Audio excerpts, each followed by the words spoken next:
You're listening to ESPN Radio 1700. I'm Jim Holtis. That's Dan McGranahan. This is JCR Honda, and this is the Action Sports Show.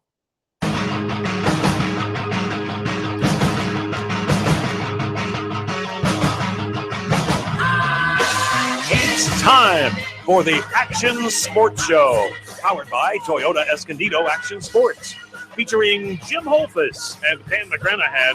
And now, you're on, guys.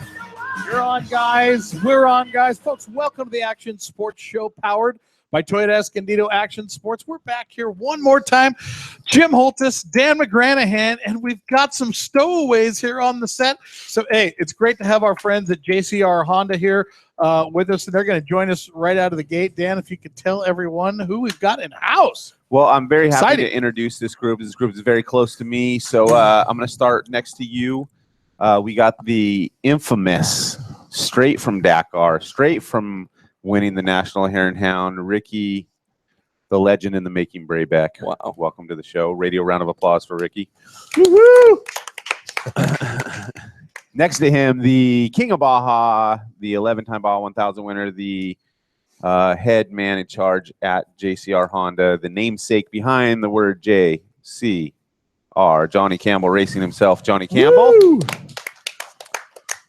And the youngster new to the JCR Honda team, and this is one of his first sort of public appearances as a team member of the JCR Honda team. It is a proud legacy that you were getting to join on. Give me 5 up here, space out. There we go. Trevor Stewart, we're really happy to have you here on the show too and on the team. So give it up for Trevor Stewart. Yeah.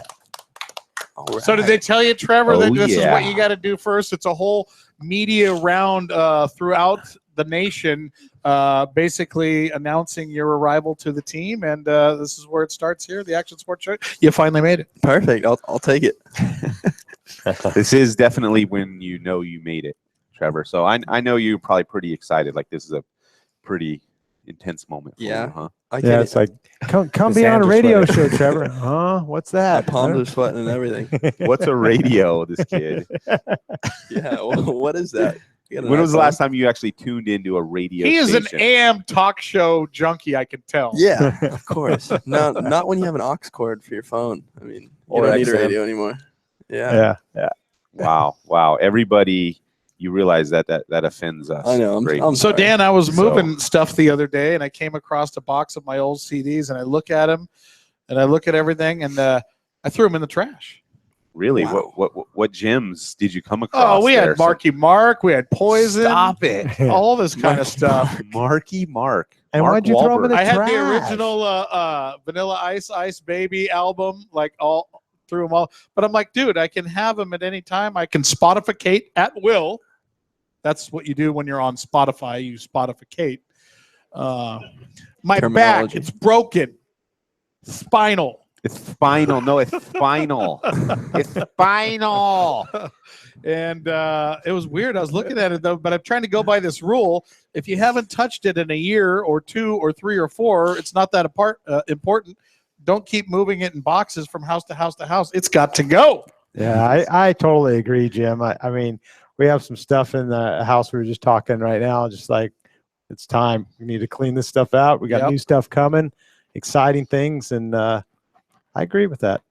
So me too. A little bit of I've actually been on a little bit of house like spring cleaning. Oh yeah. Throw this stuff out. I store so much junk that I will never use. My wife and I have been having this conversation. Like, I got to get rid of it. I can't be carrying this stuff around for the hope of a memory that it triggers one day.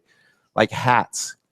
Dude, I went through my hats and I'm like, I ended up throwing 10% of them away. I held on to the rest because it was like, oh, but that was like a cool moment. Like, that'd be a fun hat for my kids, grandkids to wear someday. Which is great. What? But I've got these 2 44-gallon trash bags full of hats. These are the ones I don't wear that are in the closet that fall down every day as it is. And I'm going, really?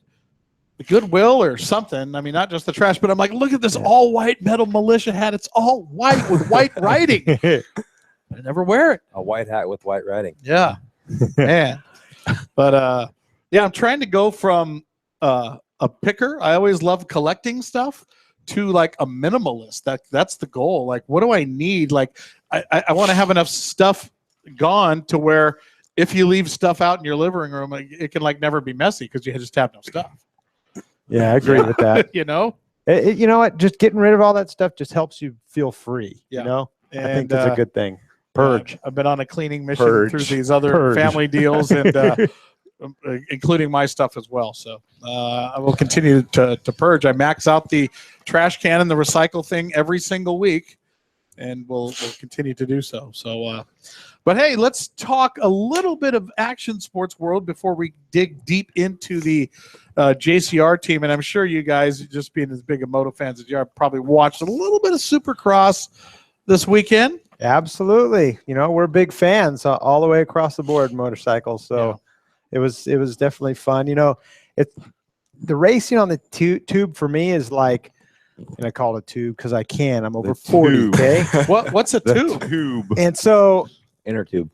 you know, my kid laughs at me because he's like, "Come on, Dad, let's watch. You know, about halfway through, I get so relaxed watching that. I just kick back, fall asleep, wake up about 2 laps from the end of the main, and I'm good. I know who won, and I'm all happy. Like Doing that on NASCAR Yeah. on Sundays is some of the best nap you'll get. Yeah.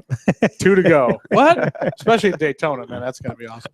nap car. But man, some On exciting, NASCAR. some exciting stuff happened this weekend. You know, let's start it like we always do with the lights. Faulkner finds his way to the box. Yeah, that was great for him, and I think a lot of people knew that was coming for him. But more for me, the story is that the pro circuit boys they're actually really performing, and they've been fighting to get that place. But now with Justin Hill, two wins on the season so far, and he really had a battle on his hands with Shane McElrath, who to me is one of the breakout stars of the lights class this year and an amazing individual. Interesting story. If Shane, who is in the points championship right now, wins this year, then he points out of the lights class and he's got to go race 450. So be interesting to see how that dynamic plays itself out. Watching Justin, though, he is a man on a mission right now. He has shown that he is the guy to beat. He's getting the starts. He's running away with it. And Shane, I believe, has everything it takes to put it on the top of the box, and we will see more wins from Shane. The lights class is an exciting class right now. Faulkner, it was great to see all the hype begin to come around and see him get on the box. I think some people thought, Faulkner's going to run away from all these guys. Faulkner's been in a bit of a wake-up call for the past couple of rounds as he realizes just how fast and how intense this kind of racing can be. Yeah, hey, he's only 17. I mean, he's young. It's like I have a 17-year-old home. It's just, he's young but he's so dedicated and hungry. I mean, you saw his starts. I was talking to Bones at Pro Circuit, and they just said, "You guys are working on starts this week," and it seems like he got his timing down. Yeah, for sure. What do you think, being that you're a couple days older than Faulkner, basically? You probably raced him a few times too. Have you ever raced him? No, I haven't. I'm kind of glad I haven't, actually.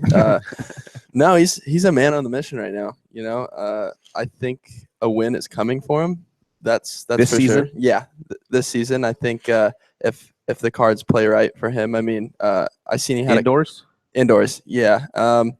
I mean, like Johnny said, his starts are unreal, and if he can just limit the mistakes, I don't see why he can't win. I mean, there was maybe 3 laps to go, and he was right there. I mean, he held off Plessinger, which he had a bad start, but I mean, that's racing, I think if all plays well for him, maybe a top 3 in the standings at the end of the year. That'd be a big ask, I think, out of him.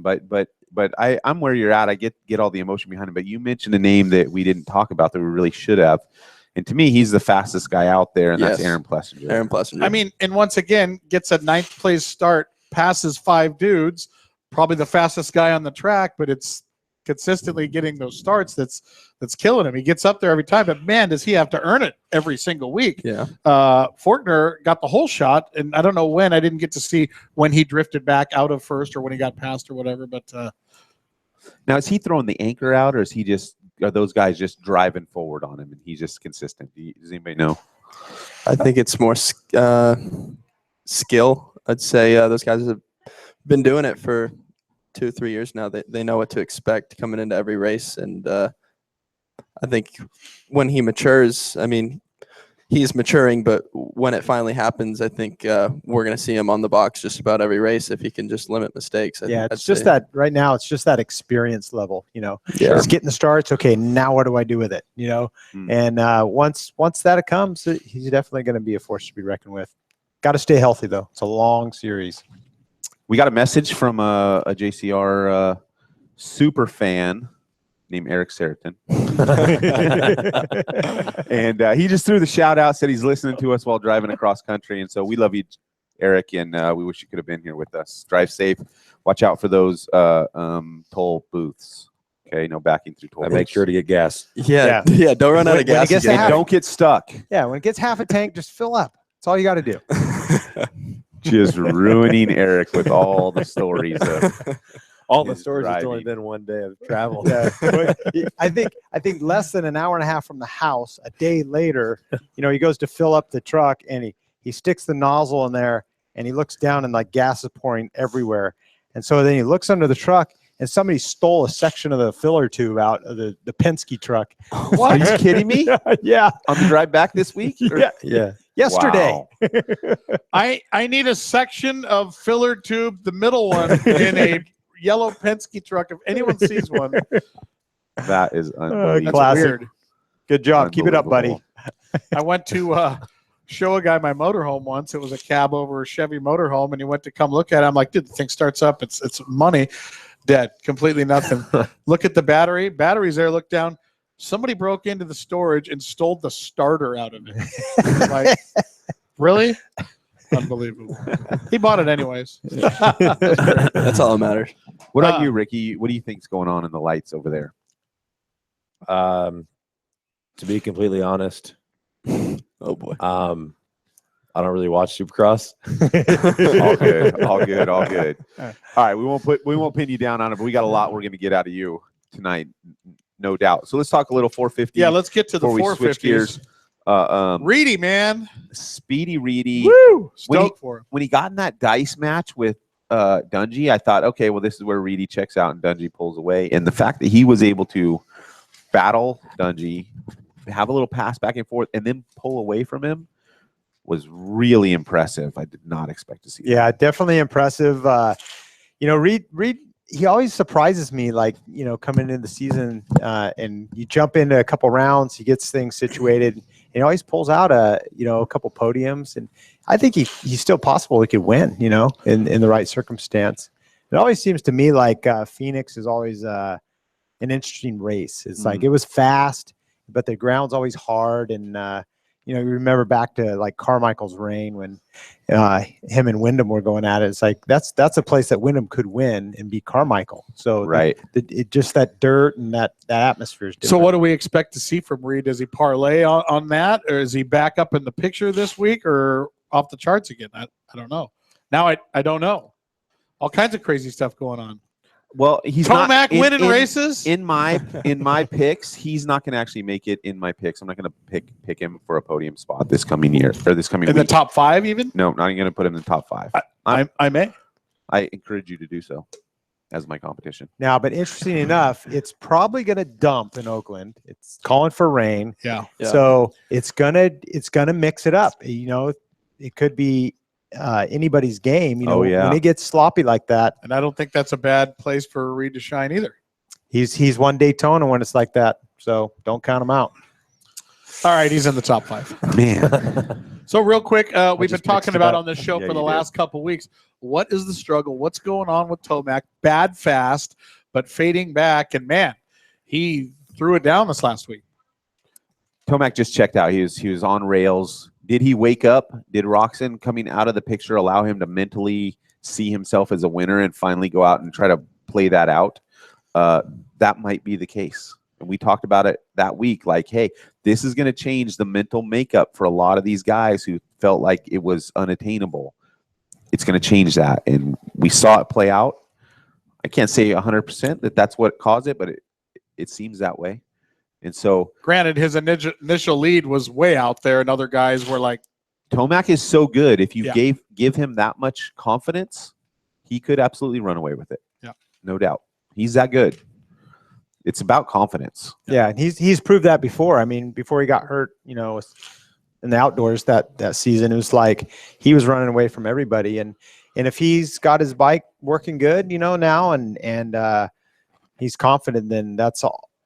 We all know it's a mental game. So they're all in shape.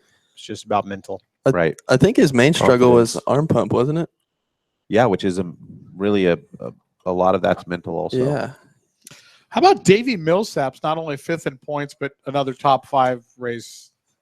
And Davey Mudflap, if it does show up to be a mudder, and There's another guy. he's gonna put the everybody on check because he is captain of the mud race. Yeah, experience Yeah. is king in that stuff for sure. He looks great out there. I love watching it. It reminds me when he was on the Suzuki and he was second in the points at the end of the year, and he's led for a good part of that year. One of those guys that gets counted out and then just comes storming back. I think he's on his way to the best version of himself that we've ever seen. And so he has not accomplished what he was supposed to accomplish with his speed, his pedigree, his capacity. He has not reached it. So he may become one of those like title contender guys again How if he old is stays Davey? on this course. He's 28 years old, according to statistician Canadian Brad from the audience center. So, what we typically saw over the years out of Davey Millsaps is we saw really heroic seasons and rides and contract years. So, but he's a more mature guy now, and maybe we're just seeing him being able to really put it together. Cooper Webb, not as good a performance as the previous week, but I thought he was still pretty strong. Still pretty good, yeah. Yeah. But the battle him and Muskin put on for what, 8th place? Yeah. Unbelievable. I mean, so you look at those two guys battling at 8th. I mean, that's some serious talent right there, It just really shows how stacked the field is in that top 10 there. So I also think that the sleeper in that whole class is Cole Seeley. Yeah. I don't know exactly how he did at that round, but 4th again. 4th. Consistent. He is, and we saw him battle with some guys. Like he was really battling, and he is definitely the sleeper. It also feels a little bit like, hey, Roxon was carrying the torch. Everybody was anointing him early, and now it's open field. Yeah. And so I think Seeley's got a little bit of Cole an idea won that a 450 race. he has won. Yeah. So Last year or a year before? I believe it was the year before. before, He was on Geico and he bumped up, or he was on TLD or something, and he bumped up for a 450 ride. Yeah, but he's carrying the load there at the red flag, so it's like I know that's got to be a load for him, carrying the torch for the Honda. But like Dan said, it's like a little bit of sleeper. I'd say watch him. But not even so much though. When he's getting so many 4th place finishes, it's kind of like Marvin. I think he's going to be that guy. Once it happens, he's going to reel off several. And he could be that way. You could stay where you're at in 4th early in the season, injuries, whatever. He'll work his way into a podium finish for the season. If he were to just steady in 4th, he'd find himself in 2nd place in the championship when it was all said and done. No problem. That something like that may go down for him, and it wouldn't entirely shock me. There's been a lot of talk about who's going to replace Roxon at Honda, and I think that. And I love what your answer was to me on that. Yeah, well, some word has kind of got out like they're probably not going to replace him, but the reality is with Seeley getting 4th, who are you going to replace? That's going to fill a spot above. Elevate that team that needs. Because you don't need to fill spots behind him. There's already a couple guys on Hondas that are filling those spots. Like, what's the point? They're not a team that has to fulfill sponsor obligations by having a certain amount of riders on the course. They want to win, and so if you're not going to be able to provide them that, who are they really going to go out and grab a Stewart? I know there's a lot of hype and all this stuff, but hey, I was saying T Stewart. Yeah, T Stewart right here. T Stewart's capable. That's a different story. Definitely capable. I might beg to differ on that one. Maybe a 250. I don't know about a 450. That scares me. Have you ridden a Supercross track? I have. And how'd you do? I broke my wrist. All right. No, but I feel like it's more once you get it down. Sure. Kind of just try and move along after that. But I don't know. You just kind of have to have a bike perfectly set up for that kind of riding. But no. But wanted to switch gears. How about Dean Wilson? I haven't. I spoke with a good friend of his, and he said that he will not be making any rounds past Oakland due to Isn't that financially. crazy? Yeah. Unbelievable. Unless he's with a big team. Unless he's with a big team. Exactly. So he's with a really big team right now. Toyota Escondido. Yeah, perfect. But I mean, with Weston Pike getting hurt in qualifying, maybe that opens up a spot for Dino. I mean, I'd love to see him make all the rounds, especially if there's an open spot for it. You know, I'd like to see that too, but I think for Dino, and I think it'd have to be really big. JGR, they would need to commit to him for Supercross, motocross, and like the following year for him to commit to that, because he has a couple things in the works. We've spent some time with him also, and outdoor obligations. And in order to do that, you just need to lay out a real like opportunity. Because you know what though, it's not out of the question. It's not, and there are some scenarios, JGR being one of them. But I think they're looking at a second fill-in rider now, so they're definitely. I don't know how hurt Weston is, if he's out for extended amount of time or a short amount of time. 4 to 6 weeks. 4 to 6 weeks. So, well, so was Trey to start at 4 weeks, and where's he? I don't know. I don't know what's up with Trey either. Do you know? I haven't heard anything. All right. Okay. So we're gonna close the door on our soupy talk for now and get into what we came here to talk about. That's some off road. But we got any UFC or some MMA? Because I know there's been some banter. Just gonna say there's been some banter with Money Mayweather and Conor McGregor, which Dana White not too happy about, saying if this goes down, if he's really gonna do what he says, Conor's gonna fall hard. But it's not like he wouldn't. He's the one who made the deal, and he said it was a real deal because I know they won't take it, but $28 million a piece plus shares off the pay-per-view or whatever. I mean, pretty good deal. But what are they going to do? It's got to be boxing. I mean, if it's MMA, Conor would kill the guy. Yeah. I don't know, but that's what everyone wants to see. And at the grand scheme of this thing is a show, so I think it's got a good chance of happening, and I'd watch it if it did. I mean, I think they're all just playing this public perception game for leverage to try to see who's going to have the most leverage when that opportunity presents itself. If they feel like they have the most leverage, then they'll strike. That's what it's all about. Yeah. So this is all jockeying, positioning, and whatnot. But I kind of see where Conor's coming from. He feels like these guys take the massive lion's share, and he feels like he's really such a draw that he deserves a larger share. He has an argument. He has a leg to stand on there. He didn't create the UFC. He didn't create this platform, and in that way, he's missing some of the facts of the matter. Correct. But he has taken it to new levels. He definitely has brought a lot of audience and a lot of entertainment, and he can be that guy. But as we saw with Ronda Rousey, he could be gone, and everyone could forget about him in a fight or two. 2 losses in a row, and you can be done. So, and the same reason why he feels like he needs to make his money while he can. I think for the UFC, if they were to be able to make a fight like this happen, they would really elevate their own stance within the audiences, because all those massive boxing fans could come over and be part of it. And the other thing that makes boxing interesting or not interesting, I guess you could say, is those fights are typically like one mega fight and a bunch of kind of junk fights that they do leading up to it just to kill some time. Yeah, these are like 4 and 5 super fights in one card now. Yeah, so there's a lot of hands in the cookie jar there. So it's interesting to watch it play out. I'll tell you that much. And if it does happen, there's no way that Conor can box straight up with Floyd Mayweather. It's like taking a water polo player and asking him to swim against a Olympic swimmer, like one of the best Olympic swimmers.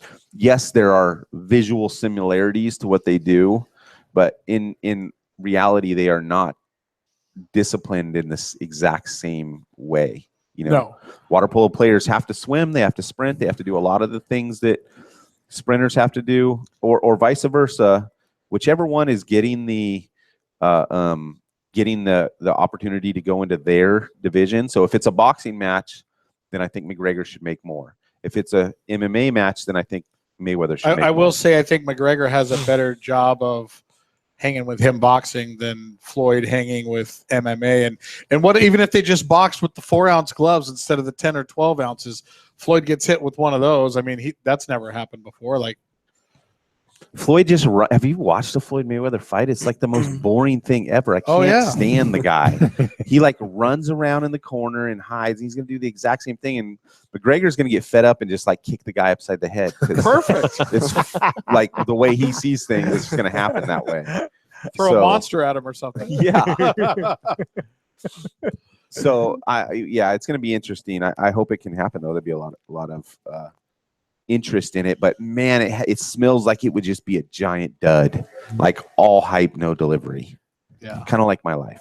Kind of like the last boxing match of Floyd's, the Pacquiao. Like all these people, including myself, this gnarly, $100 pay-per-view, whatever, and I was just like, man, that was the most boring thing I've ever seen in my life.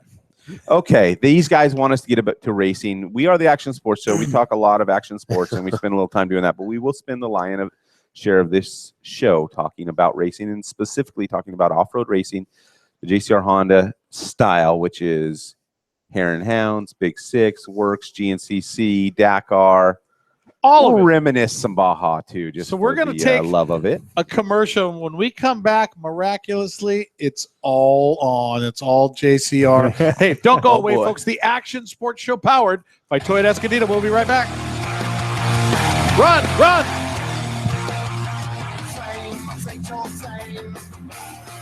It'll rock your brain, ruin your good name, take money for your shame, and we're wrong, it's a shame, what can you do?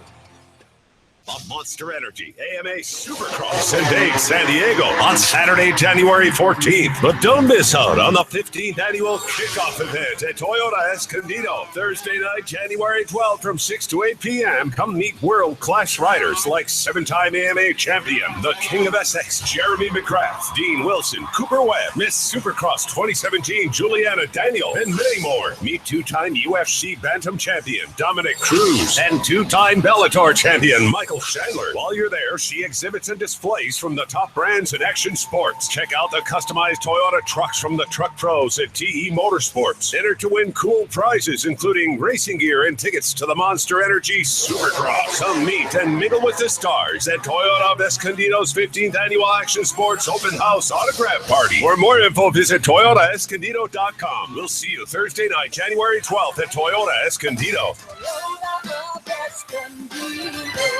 Hi, I'm UFC Bantamweight Champion Dominic Cruz, and you're listening to the Action Sports Show, powered by Toyota Escondido.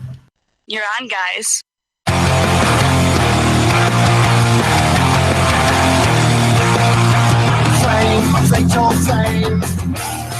It'll rock your brain, ruin your good name, take money for your... All right, folks, welcome back to the Action Sports Show, powered by Toyota Escondido Action Sports. Hey, if you're just joining us while you're online, follow our social media at TE Action Sports. Find out what's going on here on the show and Toyota Escondido Action Sports each and every week. That's at TE Action Sports. You can also subscribe to the podcast.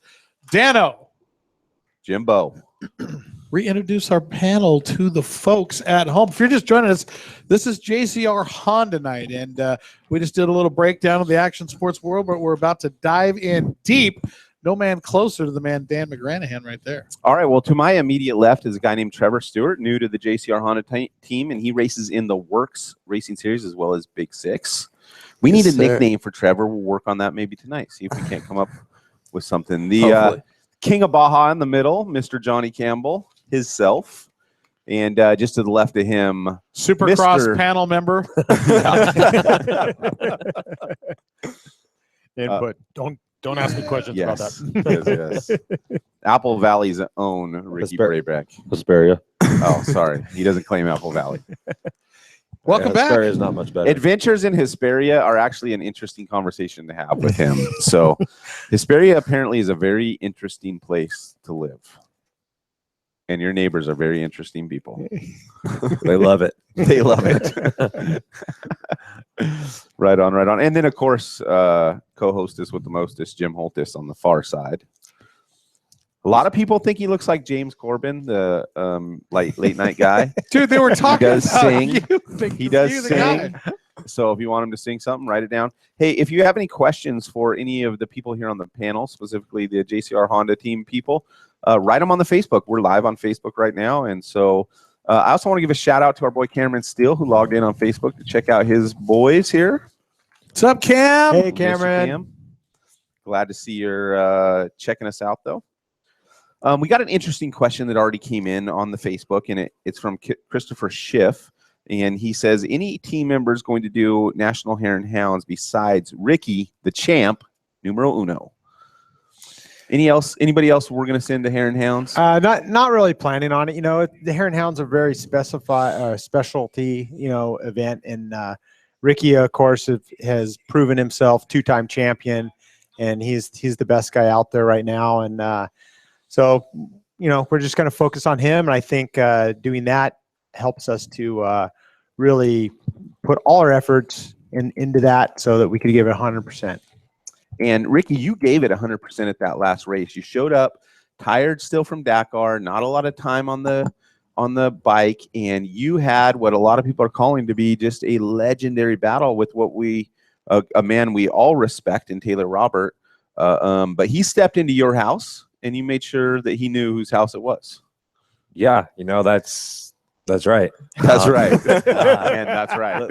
Lucerne's my backyard, so I feel like if I'm racing in Lucerne, it's for me. Nobody should beat you. Exactly. Yeah. And I don't think I was racing 100%. I was drained. By that time I was over the rain. I get home where it usually never rains. Then we go to the first round of Hare and Hounds, and it's raining. And that doesn't usually happen. At Hare and Hounds, the last time it rained at Hare and Hound was years ago. Lucerne doesn't get rain. Yeah, and I didn't really have as much intensity as I should have. I got a horrible start. I was just kind of playing trail ride at the time, and we were just switching off back and forth all day, and playing trail ride, yeah. Which is to us is like that scene where the shuttle goes into hyperspace. That's what playing trail ride is like for him. No. Surprisingly, for the conditions, I felt like we weren't riding as fast as we should have. But I feel like the next round I'll come back stronger than the first.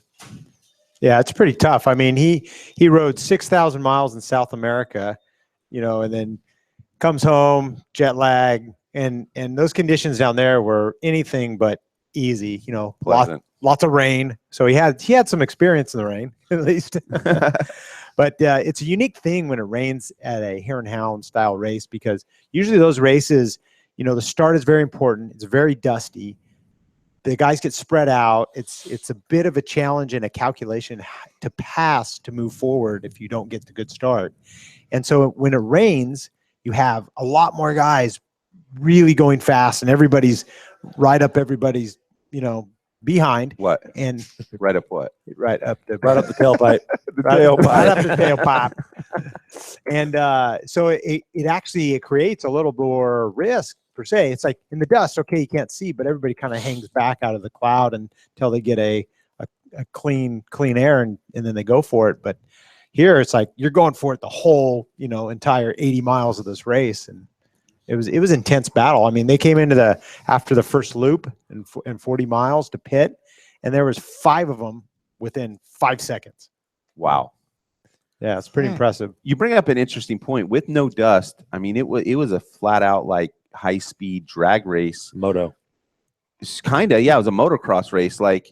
There was no of the desert factors were kind of removed. No, there was 100% desert factors. The Well, second loop the was dust gnarly. part, the Yeah. dust part about like, hey, can I come out here and make a blind pass? Yeah. That is true to the desert. You don't get Oh, that yeah. in other forms of racing. You might deal with roost, but you rarely are dealing with dust, except for you desert dust boys, dust dogs, Deserats. rats. Yeah, that was an interesting part about it. Very, very, very. And this I'm was sorry, we where? just got a funny question, Lucerne. but Now, where's your next one? New Mexico next weekend. New Mexico. A little bit of different terrain there. Talk about that a little how bit. do you like that track, that area? We're racing at Red Sands this year.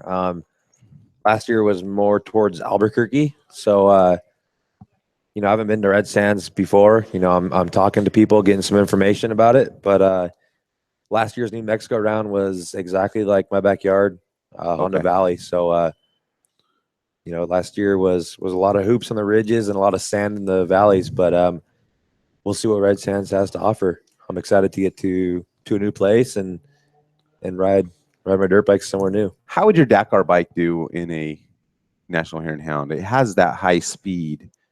Is it even faster than your race bike? Yeah. The Dakar bike. I'm not sure how it would do. It would finish. I mean, Quinn Cody did his on an adventure bike. Yeah, But it would be difficult to finish. But I think a top 10 is definitely manageable on a rally bike. Gotcha. So that high speed wouldn't make the difference to sway things against the sort of tightness of the performance of a typical 450. Yeah. I mean, our fuel tanks go down pretty low. So I mean, if you puncture a hole in the fuel tank, then obviously that's no good. But sometimes you won't even fit between the rocks. Yeah. We got an interesting question from our friend Brad from Canada, and he says he's asking for a friend. Do you guys ever race in Canada? No, never. Not yet. Never. No? Hopefully. I usually You've never raced in Canada, Johnny? No, I'm usually below the other border. Yes, that's true. the one where they're making the wall. Everybody went That makes north. sense. You went south. Yeah. Rip, Maybe a rip to the north tip. I don't know. It's not out of the question, Right? Yeah, we need a rip to Alaska for It's, sure. It's going everywhere else, right? We've been to Iceland, for gosh sakes. Yeah, Wow. You can rip Iceland. You can rip anywhere. That's for sure. I actually loved. I don't remember his name, but in some of the early Terra Firmas, I was fascinated by. Is his name Guy? I think. Yeah, guy. I think it's Perot or Parrot. He was phenomenal. He actually came down to Baja when I was in the 250 class early on, and I know he rode. But he had the nicest dad. His dad rode like the age class, the senior class or something down there. And I met him years before I met Guy, and he was really cool. He was a character, man. He had so much personality, and it really came through in the way he rode and in those videos. Yeah. Did those videos? I mean, I don't know if you watched Guy, but maybe you did, Ricky. I'm sure you did, Johnny. Oh yeah. He was awesome. I mean, he was just a real aggressive style, really big, tall guy, strong. Yeah. But man, he would really crank and just.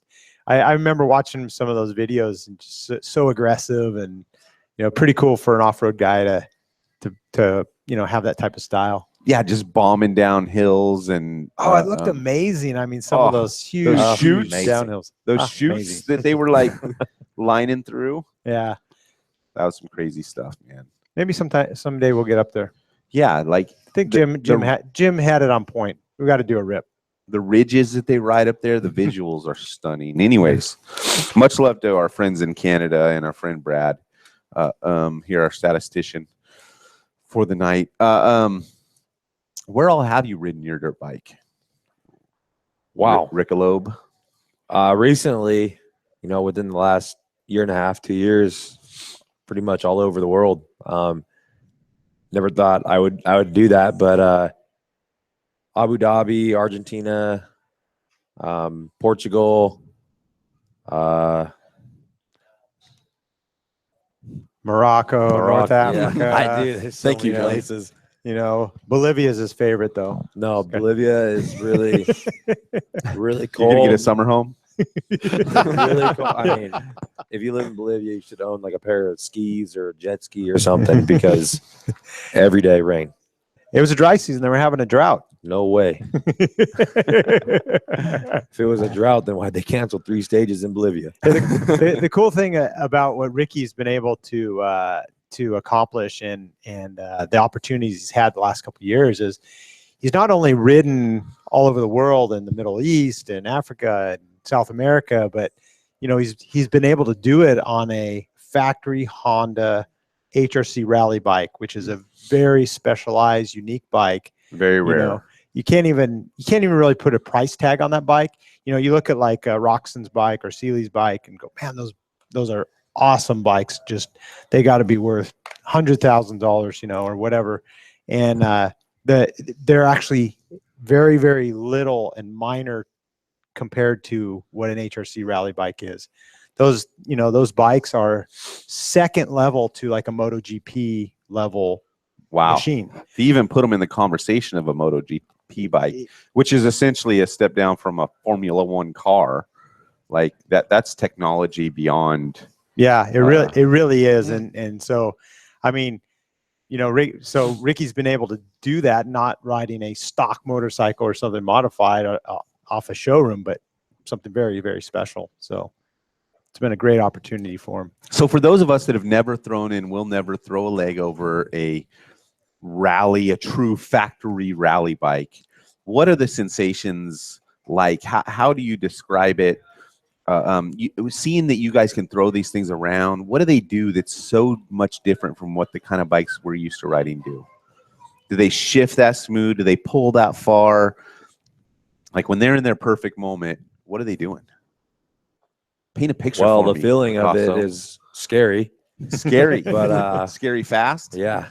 Wow. I mean, but they're built really good. They work well. I don't know about throwing it around. I saw a guy scrubbing the daylights out of one of those. You saw that? Yeah, that was, video. I'm almost now for everybody. positive. What size bike are we talking about? What size bike? Yeah. Rally bike. So like, is it 450? It's this is big. It 500? Like for It's the a people listening that don't know, I mean, It's a 450, weighing maybe a little over 400 pounds. Yeah. Right. When it's full of fuel, because you know they carry about 34 liters, which is 9 gallons of fuel. That's compulsory for the Dakar Rally. You know, they have to be able to make like 250 kilometer stages on one tank. So, but 450 cc's is also a maximum displacement for Dakar. did not know that. So they made that rule several years ago. You know, after there was, you know, a lot of fatalities and guys, you know, when they were riding the big boxers and the KTMs and stuff had twins and whatever, and even Honda had a big run in the 80s of running like twin cylinder 750s. Yeah. But the bikes were so fast, so heavy. And so they've been able to, what they did a few years ago was they were able to bring the displacement down to 450, which of course, you know, the power's down, the bike's lighter, it's better handling. And now, you know, the manufacturers have developed around that to make them even better, more performance. But it also allowed more manufacturers to play the game because every manufacturer has a 450cc four-stroke. So what's the top speed on that thing roughly? I don't know. What did you do in the rally this year? Like 180 Ks or something? 184 kilometers an hour.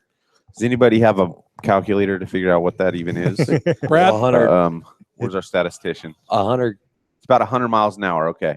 No, it's much more than 100. It's about 115. About 115. Yeah. Okay. 115 miles an hour. How does that thing handle? Are you like? Handles good. Handles good at 115. Wow. But I mean, are you blowing by people? Are you? No, because they're all going the same speed. But I mean, going that I mean, if you think about it, going that fast on the freeways every day. I mean, no, every day. Whoa, sorry. What? Whoa, Dan, you're going that fast on the freeway is fast. is Yeah, fast. You know, very fast. You're kind of scared to even like look at your phone. So now, what? Hey, I would hope no, so. hey, try going that fast and reading a road book. Yeah. Which is like on Google Maps doing the normal speed limit. Yeah, and it's trying to find your way. It's literally like going 115 through traffic and texting at the same time. That's what it is. That's exactly what It's distracted driving. It's a race where they put distracted driving as part of the challenge. Yeah. And So you it's have to reading the survive. map and texting because you're still texting. Yeah. Cameron. So but like- anyways, no, I'm kidding. Like drive down the 91 at It's crazy. 8:30 in the morning. That's Texting. Don't do that. Don't That's do dangerous. that. But visualize it. Yeah, just visualize that. I mean, in rally racing, these guys have to navigate using a road book, and we say GPS, and everybody in the States thinks, oh, they got a track log, they're following a track, but there's no track log. The GPS is for a compass heading, between 0 and 360, 0 being north, and so it's like you're following a notation of a mileage. You coincide with your odometer. That notation has a direction at an intersection, a left, right, straight, and it may have a danger involved. And so you're reading 3 different boxes, and you're riding 114 miles an hour. And so it's a very complicated race, a very risky race, and it takes a very specialized For many rider. miles Yeah. And days. and Yeah. days. How many miles did you race this year? Johnny said 6,000 kilometers or something. That was just Dakar. So Well, that's what I was referring Right. to. So yeah. so when they talk about it, racing a Baja 500 every day for how many days? Yeah. 12. Whatever. For, Yeah. yeah, for 12 So- stages. Put that in your pipe It- and smoke it In the rain. in the rain. In the rain. On a 400-pound bike Texting. texting. at 115. It's crazy though. Yeah. Eric, no texting on the road right now. Yeah. Absolutely, absolutely. Well, let's talk a little more about Ricky's history. You have done some Baja as well. Yeah. You're pretty. You're considered in our circles, and I think in a lot of people's circles, you are considered one of the premier elite racers that could go win a Baja at this in your life. In what's the word? The near future. It could happen. What's the word? In our lifetime. In a world, one man, a renegade cop.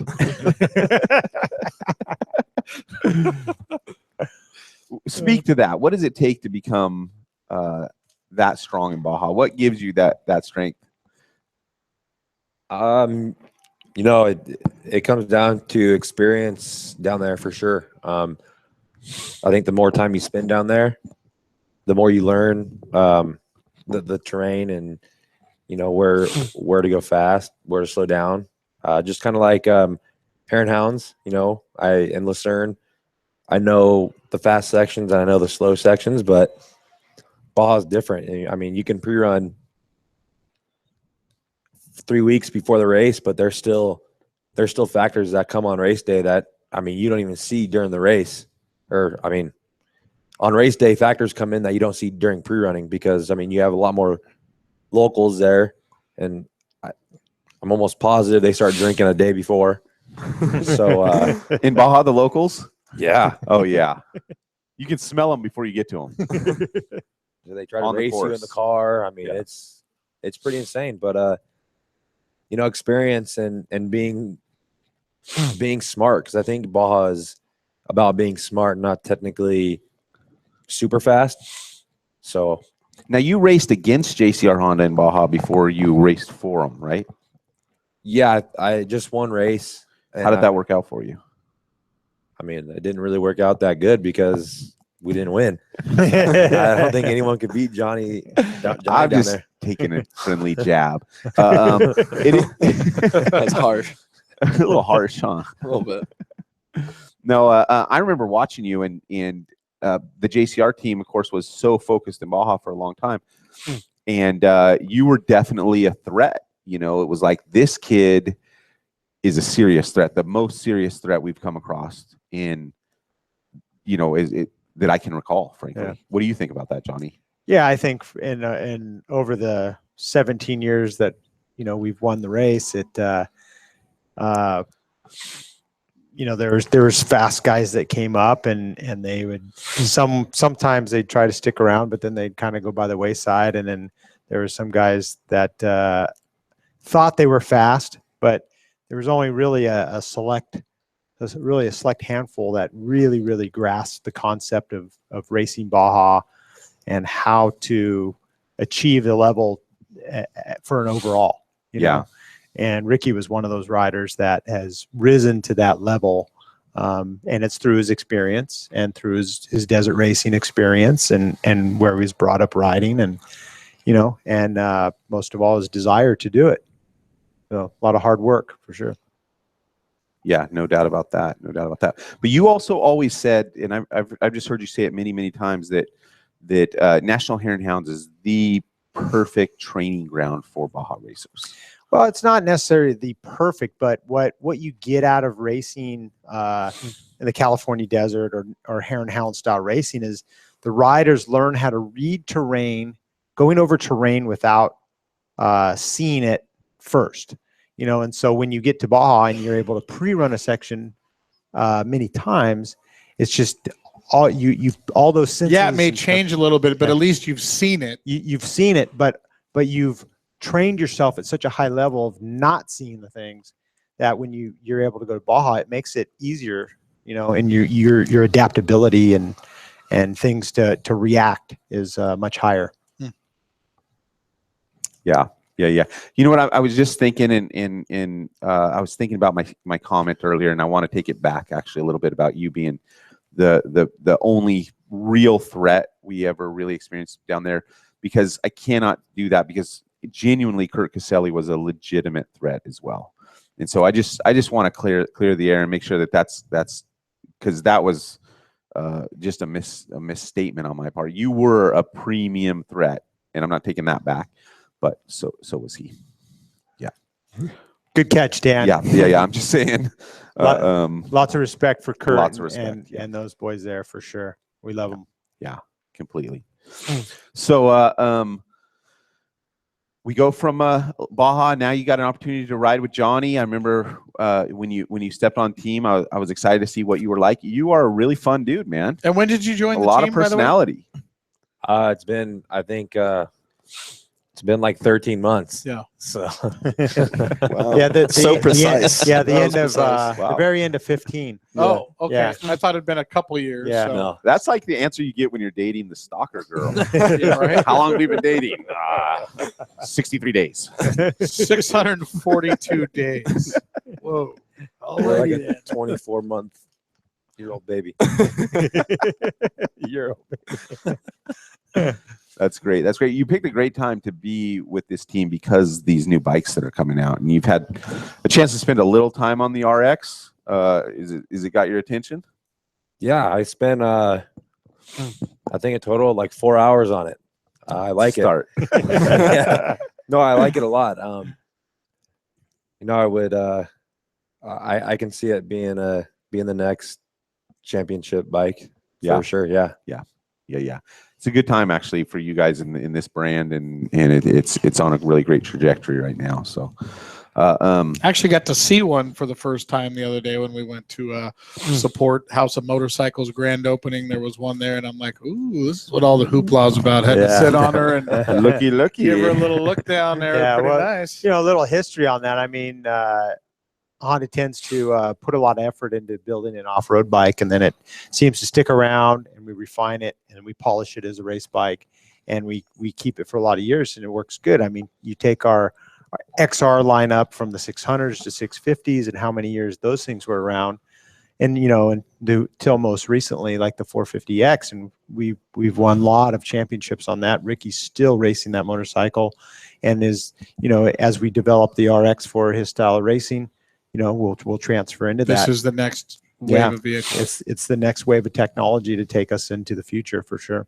Carbureted bikes still keeping up with the fuel injected. What year is that bike? I think the chassis is a 12. Yeah, I think the one you're riding 13. So close. Same thing though. But hey, we're still beating the competition on essentially a 12, 13-year-old technology. So that's how good it was. That must hurt. That probably hurts the competition. So bummed. I kind of relate that on the four wheels to the Land Shark and the Terrible Herbst. Yeah. Came out way before its time and can still go out there and mix it up Yeah. for the win, man. Absolutely. Crazy. Well, Before we go to break, because we got a quick moment, you ever think about doing something like that Australian, big Australian high-speed desert race that they have? The Fink? The Fink. the Fink. The Finky. You know what? It's coming up in June. I saw Toby Price put on Instagram. That's his target date to come back. So I think it's like the first weekend of June. It'd be fun to try. I mean, it's 100 kilometers one way or something. Then you come back the next day, but it's basically like San Felipe from what I. And you would race like that on an RX or an X or something like that, right? Yeah, it'd be an RX type race for sure. Yeah. I'd love to see you do that race someday. Hopefully that'll come into your window one of these days. I know you got a busy schedule with Rally and Hare and Hound and whatnot, but yeah, my schedule's pretty busy. It's like I think it's more busy than a businessman. more busy than a busy businessman. Yeah. Say that 3 times fast. Yeah. Okay, take us to break, Jim. Let's go to break. Folks, the Action Sports Show. We're only halfway through JCR Honda night right here on the Action Sports Show. Don't go away. It'll rock your brain, ruin your good name, take money for your shame, and we're all entertained. What can you do?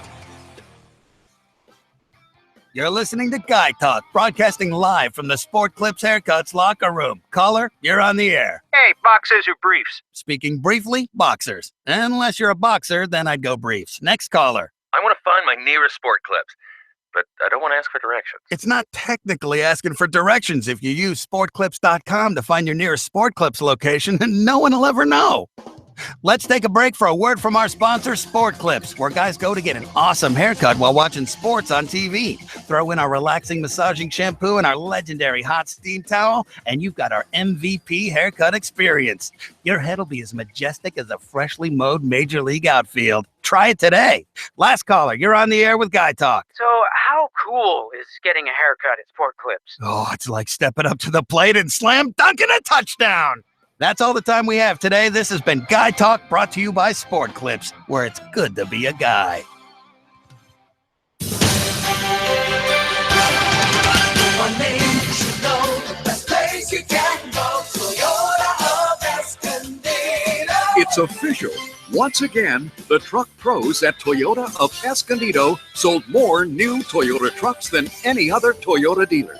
That means more smart buyers like you trusted Toyota of Escondido's Truck Center to find them the right truck for work or play. Toyota of Escondido. Toyota of Escondido. It makes sense to buy from the truck sales leader. Let Toyota of Escondido customize your new truck to fit your active lifestyle. Choose from lift kits, custom tires and wheels, and much more. Come experience a whole new way to buy your next truck. Toyota of Escondido.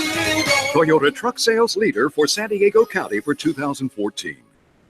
What's up, peeps? This is Jeremy McGrath, and you are listening to the Action Sports Show. You're on, guys.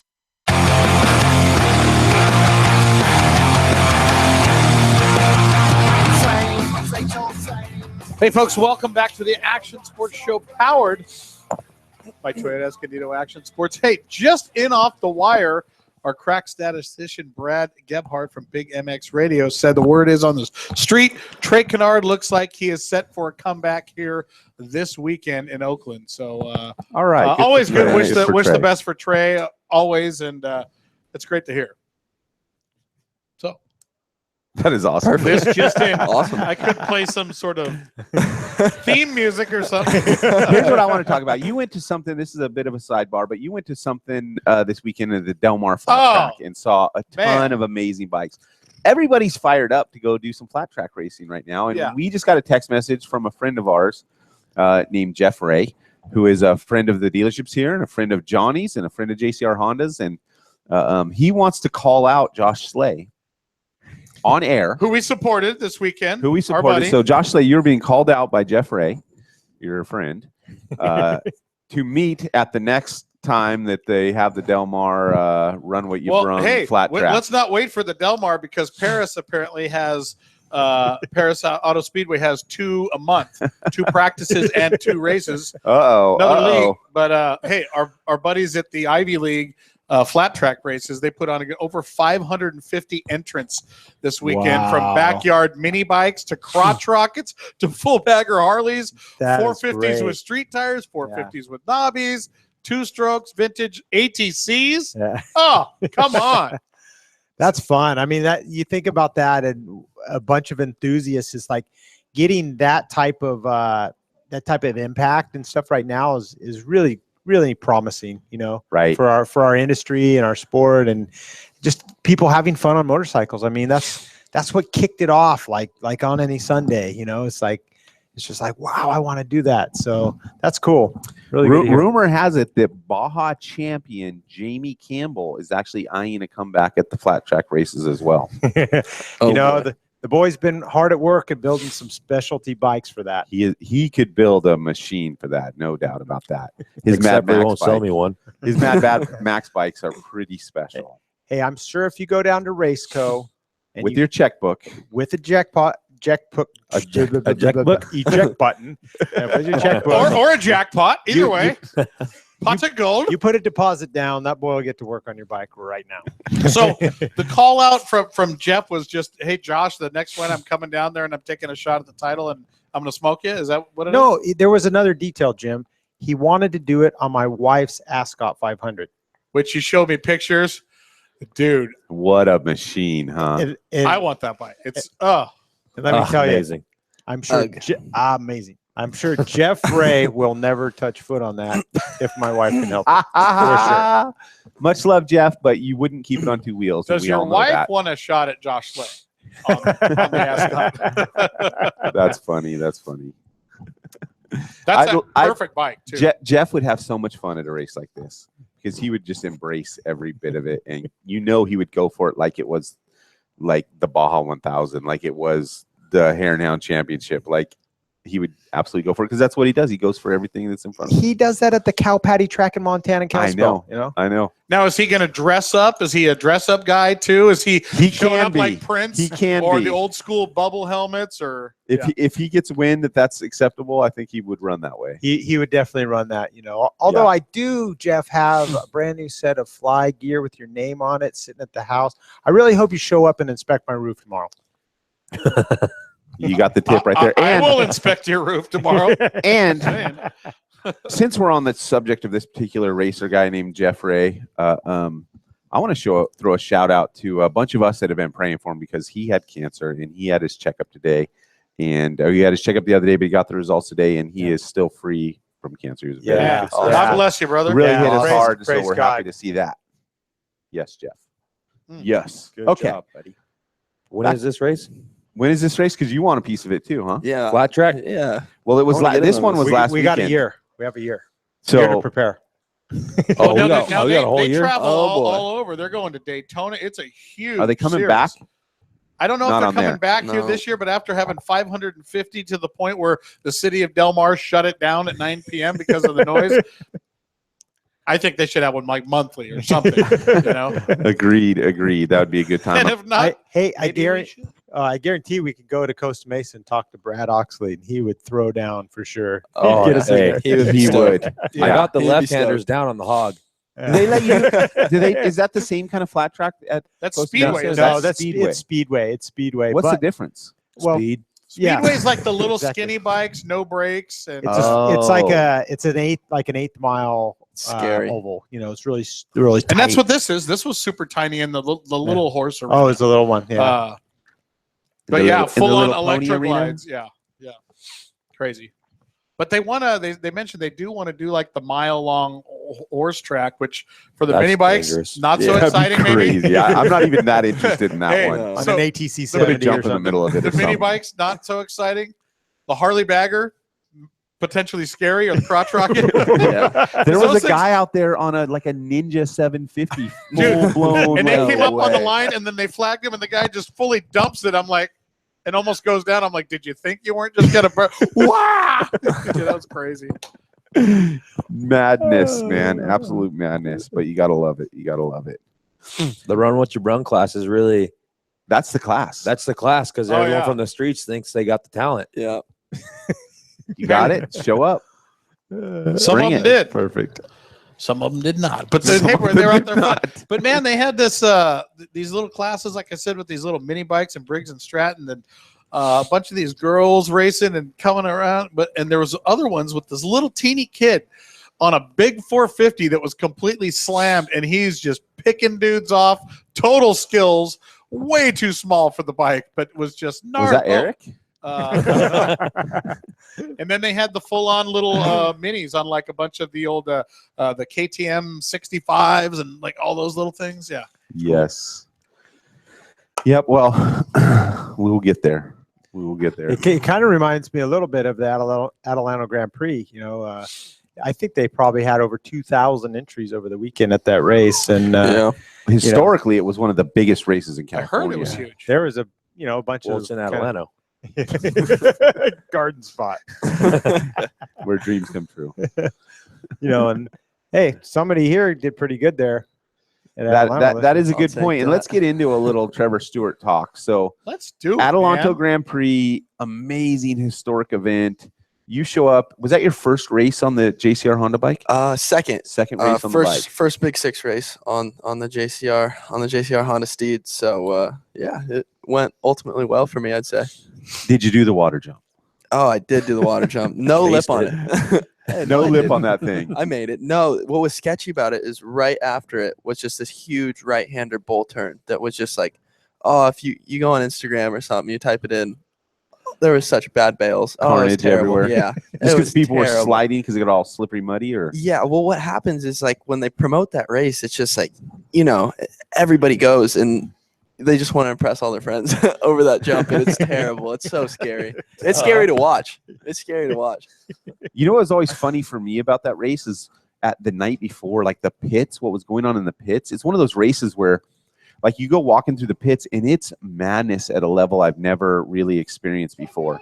Like you'll see people jumping their like rent-a-car over their fire pit in their camp. Is that kind of stuff? Was that still going on? Because it's Adelanto. Because it's Adelanto. You could do anything you want in Adelanto.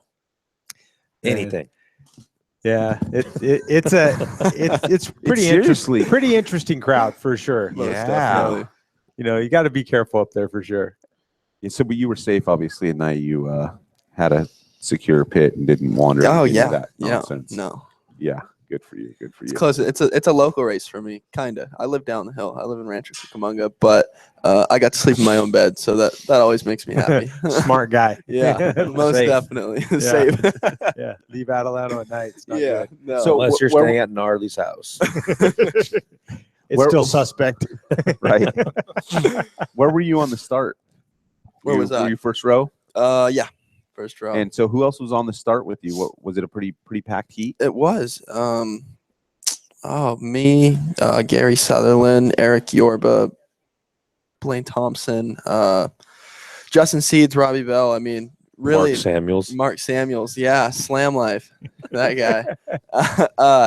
And another a newcomer to Big Six, which we're all happy to have, is Zach Bell. Former Supercross rider, which he did exceptionally well, ended up with a force. So we're happy to have him as well. But no, it was, I feel like usually for Adelanto, it's always pretty stacked. A lot of guys want to show up. It's a better. Is it a good pay? Yeah, it's a better payout. What are they paying for now? sure? I believe it's like $500 or $7,500.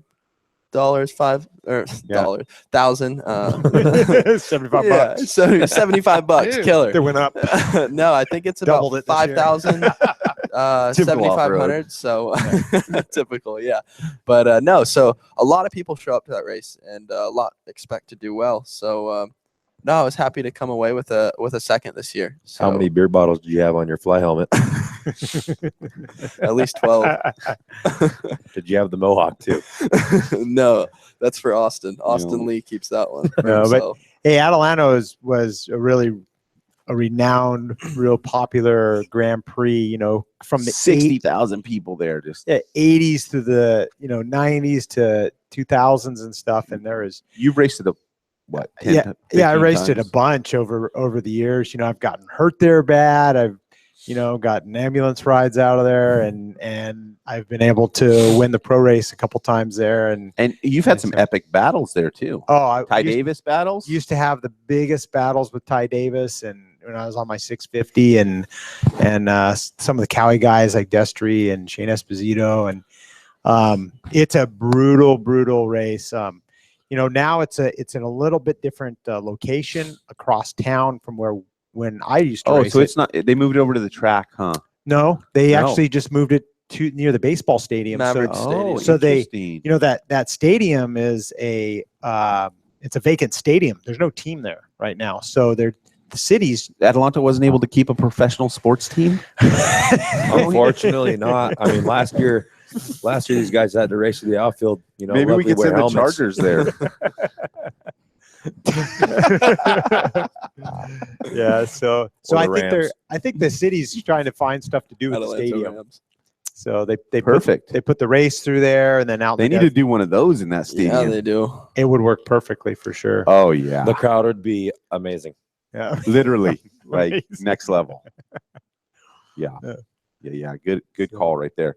So, you know what used to always freak me out, and I don't know, you can tell me if it's still there. I was always scared that I was just going to get too fired up and I wasn't going to lift on that big like dike thing that they run you through. Yeah. I don't know if they still run you through that. You know what I'm talking about? Because it's on the other side of the highway now. So they don't even take you over there. No. Man, that thing, like, I always had nightmares that like someone just went run and just face the other side. Yeah. Ouch. No, but good job to Trevor. And this year he had a little bit of a unique situation there, because usually in that race it's supposed to be like an hour and a half plus a lap. And what happened was they got late in the day. They started the race late, so it was going to be short anyway. But there was so many crashes that the fire department shut the thing down. Oh, wow. So on Saturday, they only got 3 laps in, like a half hour's worth of racing. And who was out there crashing? Some skinny kid with a mullet. Some skinny kid Who with gave a him mullet. that mullet, man? But we love that kid. Yeah, we do. Shout out to Preston. He's at home healing up, but we should have brought him and rolled him in here. We really should have. Just to sit on set. Yeah, he would have had one-word answers too. Yeah, good. No, hurts. Hurts. That's a great one. So anyway, Trevor, what'd they end up doing after they just cut the race at three laps? Yeah, so what they did was there was a huge I wouldn't call it an argument, but just kind of everybody got together, and it was rather they were going to do a 1-lap sprint on Saturday after they had all the red flag, or they were just going to call it how it was, or they were going to restart the race at 7:30 in the morning the following day. And luckily what they did was that's what they did. And so we all had to go home, come back on Sunday bright and early, and they lined us up as a staggered start. And I ended the race on Saturday 3 laps in 4th position, and it went Blaine, Eric Yorba, Zach Bell, and then myself. And what they did was they lined us up, and Blaine Thompson took off, and then they did 5 seconds, and then second, and then 5 seconds, and so on. And which was kind of a game changer about that is that they grade the track. The track was obviously completely graded, and so is unbelievably fast. I mean, you're just going as fast as you can, and which was a little sketchy, and as of right now, a little out of my comfort zone. Trying to work my way into that, trying to be like Ricky. Like Ricky on a track. You're trying to be like Ricky on a track. It's not a track. He's way better than me on a track. Yeah, but anyways, I'll get to that. But so yeah, what happened was on the first lap, a good buddy of mine, Eric Yorba, took a He's really a bad dude, man. He is a bad dude. 2016 AMA Big Six champion.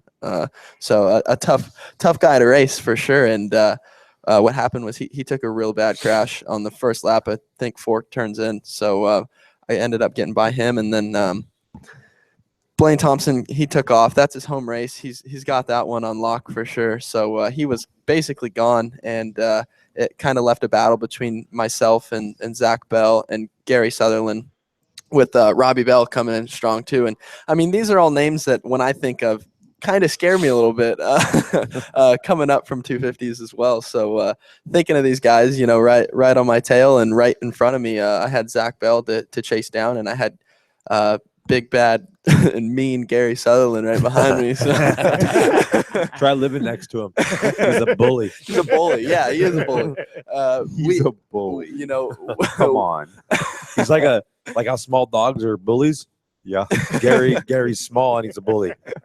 He is, man. So yeah, me and Gary actually had an unreal battle, and he ended up having to take his goggles off like 4 laps into the race, I think. And so he was stuck behind me, and he stuffed me real good, and then did a cross section and kind of fired me up a little bit. I pitted, and I ended up kind of staying on him, and he caught some lap traffic, and I ended up managing my way by him. And did you manage your way by him, or did you scrape some redemption paint on the way by?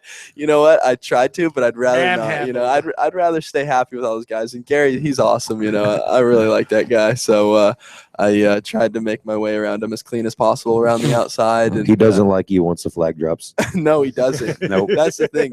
But afterward, what's the funny thing is he stuffed me so bad, and then there's asphalt right after that, and he just looks back at me and is like, yeah, and I'm like, oh, I'm surprised you still like me. No, I'm coming for you, man. But no, it's when all said and done, I mean, it was so much fun, and I ended up coming on strong late in the race and getting by Gary and Zach Bell, and kind of pulled away a little bit for a second place, which I was obviously really happy with coming into there. So I think as the year goes on, I feel like with my forward progression, I don't understand why I can't win.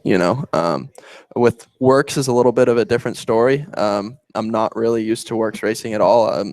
Actually, the first round at Mesquite was my first ever 2-hour race. So which is weird coming from kind of a off-road background. I'd never raced for 2 hours before. So it was definitely different, and riding a heavier bike on the 2017 RX 450, it's definitely different. So I'm getting used to that. I've got some solid finishes, 6th in the first round and 5th in the second. So like I said, just it's more about forward progression for me, and working with Johnny and Benny and just the rest of the team. It's all kind of it's a huge team effort, and with them behind me, like I said, I don't know, I don't understand why I couldn't be on the podium, or at least the top of the box coming soon. Coming soon to the top of the coming box soon near you. to the top of the Trevor box. Stewart coming to the top of the box. Trevor More Stewart. push-ups.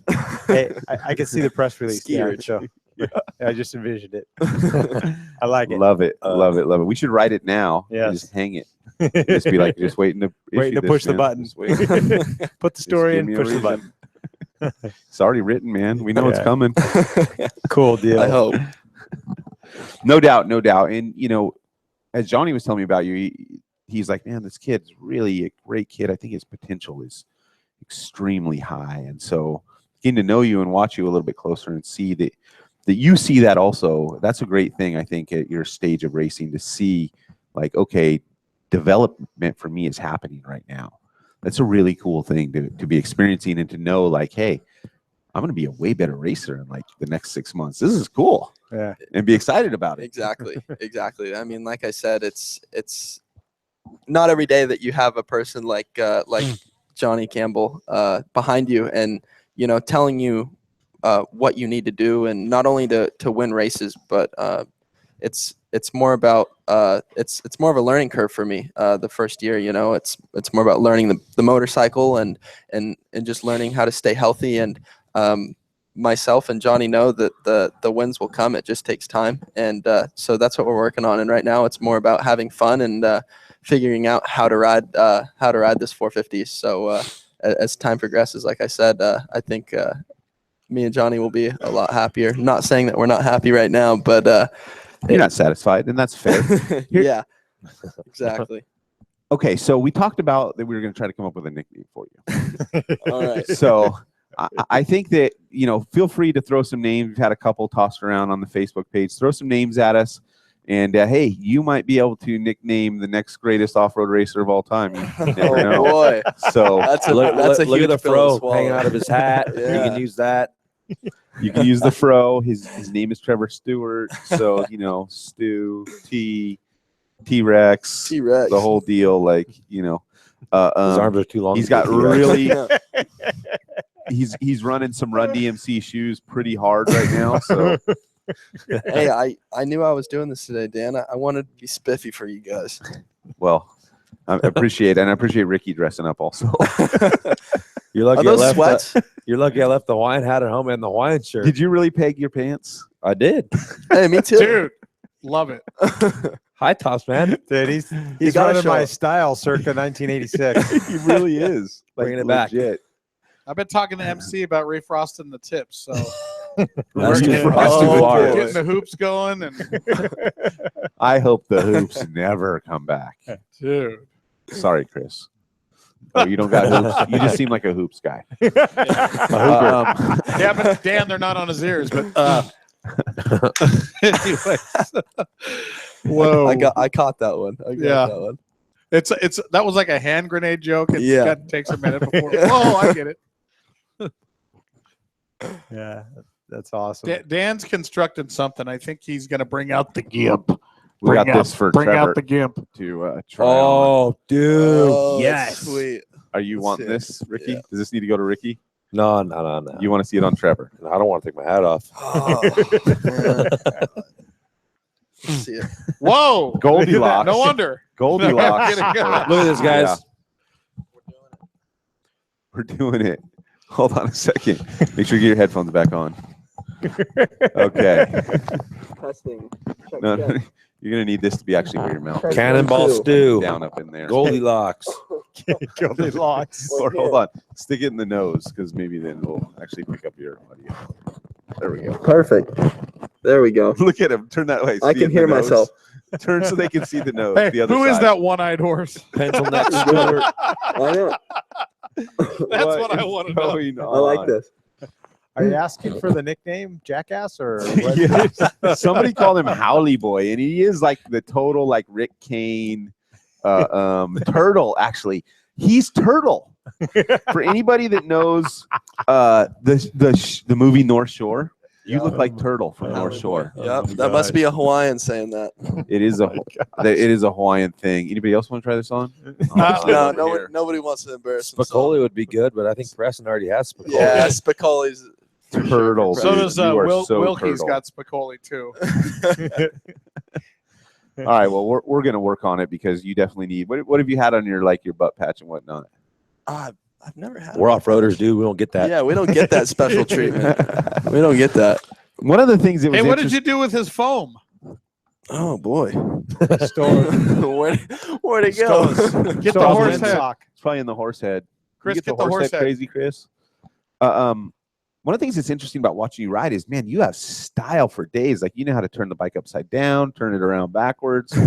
You're like that guy that comes through a section and like wheelie taps and does extra little cross ups just for style. He's got to make sure everyone's you know? looking first, though. Yeah. Oh yeah, I'm sure Yeah. he does the Jump parade before- lap. yeah. He's like, hey, eyes up here, eyes up here. I think it's more of a comfortability thing.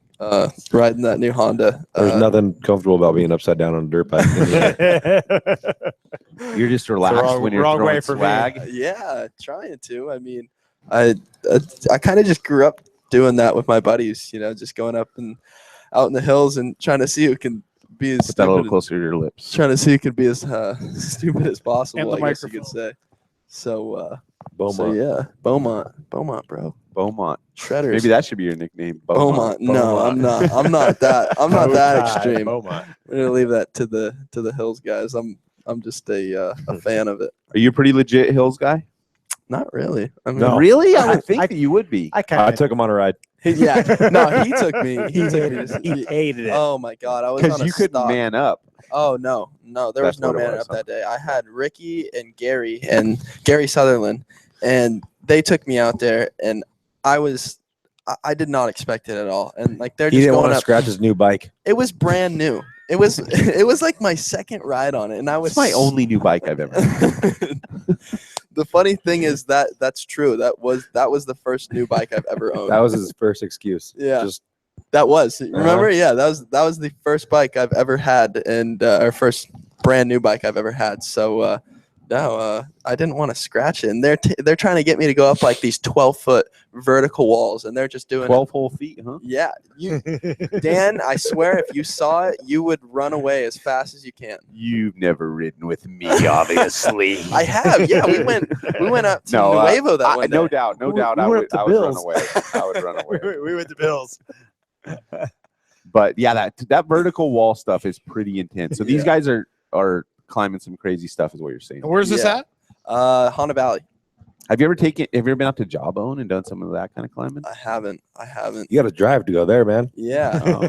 You've done some Jawbone, yeah? No, you got to drive. You've never done Jawbone? Uh-uh. I only drive to the races. What's going on around here? Next one, New Mexico. 12-hour drive. Oh boy. Man. It's funny because if you follow Ricky on Instagram, you'll see videos of him doing like donuts on his Harley, but it's just in front of his own house. Your neighbors actually must even ride love He does not you. go anywhere to ride a dirt bike unless it's a race. then he flies. Yeah. Because you can't do donuts in the parking lot, you'll get a ticket. Yeah. He's a jet setter. Yep. Do donuts in Dubai or somewhere. I'm a neighborhood warrior. Yeah, aren't you on the neighborhood watch? Probably. Probably. You are the neighborhood overwatch. I was gonna say, what do your neighbors think about that? What do they think about Some you? of them like it, some of them hate it. But it's fun in my eyes, so I stop. Exactly. That's the beauty of living in Hesperia. You do what you There's want. Exactly. There's like 3 cops. And two of them do donuts in the street. So. Yeah. And you went to high school with or both of them? donuts on the corner at the shop. Johnny, play on words. Well, hey, I like it. let's take our final break, and when we come back, we'll start to wrap things up here. We got a ways to go though here, folks. We're talking JCR. It's the Action Sports Show. Don't go anywhere. We'll be right back. Get your questions in.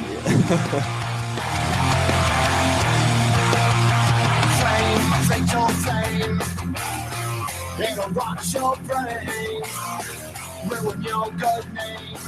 Take money for your shame, and we're all entertained. What can you do?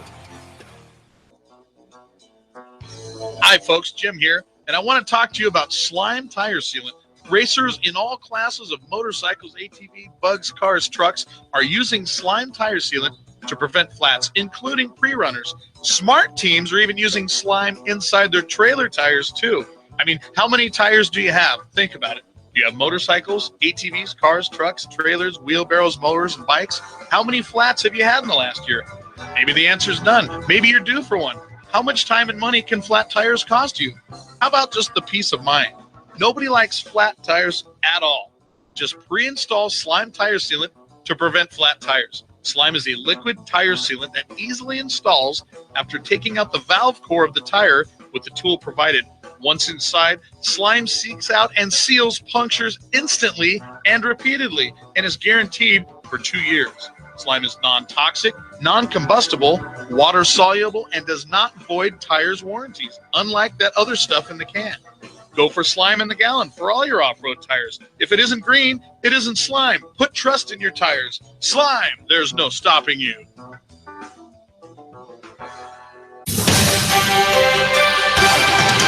One name you should know, the best place you can go. Toyota of Escondido. It's true.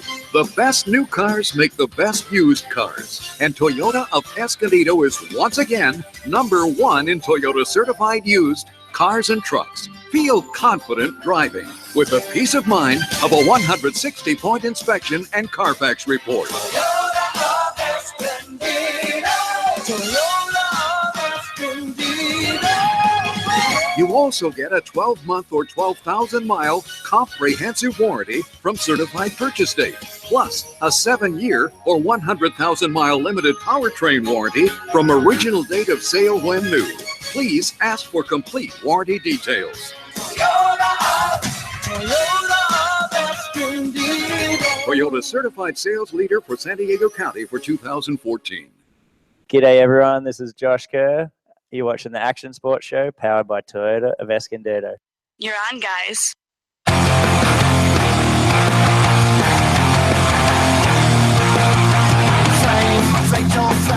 Welcome back to the Action Sports Show powered by Toyota Escondido. Hey, if you're just joining us each and every week, we are the Action Sports Show, anything and everything in the action sports world. And hey, while you're watching the show, you can follow all of our social media at TE Action Sports. That's at TE Action Sports. You can also subscribe to the podcast. And if you're watching on YouTube or Facebook, we're there live every week too here. But hey, shout out to our buddy Meatball is on the line. Troy Harper. Troy Harper, Yeah, you can Meatball. Join him on Facebook watching us. What's going on, Meatball? I didn't see you at our Action Sports party. I'm coming for you. You said you were coming. Just saying. Hey, we got a post on here from a guy named Craig Hunter who says Prairie Dog Big 6 GP $5,000 pro purse. Oh boy. Yeah, That's nice. Glen Helen? Yeah, that's Glen Helen, beginning of Really? March.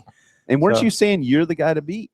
Yeah, it's Hey, that's dinner- I'd say He's so. got bills to pay too. Yeah. Dinner Yeah, on I Steve do. Stewart. Yeah. I like it. I hope Yeah. so. No, Shout but- out to the Prairie Dogs, for the next Grand Prix there.